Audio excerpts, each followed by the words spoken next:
News Marathi, आवाज लोकशाहीचा।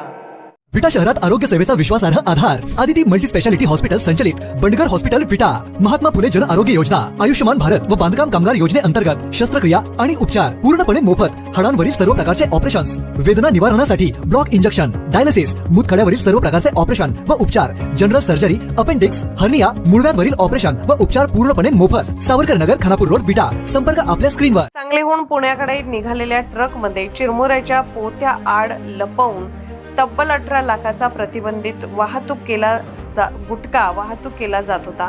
मात्र सातारा एलसीबीच्या सापळ्यात हा डाव फसला।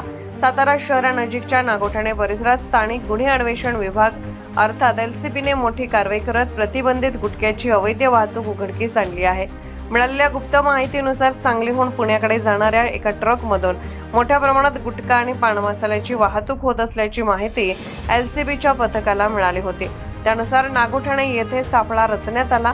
थोड्याच वेळात संशयित ट्रक दिसताच पोलिसांनी तो अडवून तपासणी केली। सुरुवातीला ट्रकमध्ये चिरमुऱ्याची पोती असल्याचे दिसत होते, मात्र त्या पोत्याच्या आड मोठ्या प्रमाणात विमल पान मसाला आणि तंबाखूची पोती लपवून ठेवण्यात आल्याचे पोलिसांच्या निदर्शनास आले।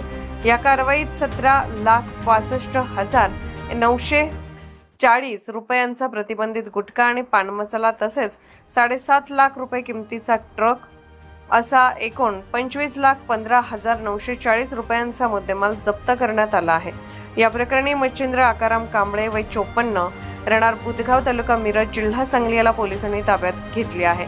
तर या प्रकरणातील आणखी एका संशयिताचा शोध सुरू असून पोलिसांकडून पुढील तपास सुरू आहे। महाराष्ट्रात गुटखा, पान मसाला आणि तंबाखूजन्य पदार्थाच्या विक्री व वाहतुकीवर बंदी असतानाही अशा प्रकारे छुप्या पद्धतीने वाहतूक केली जात असल्याचे या कारवाईतून पुन्हा एकदा समोर आले आहे।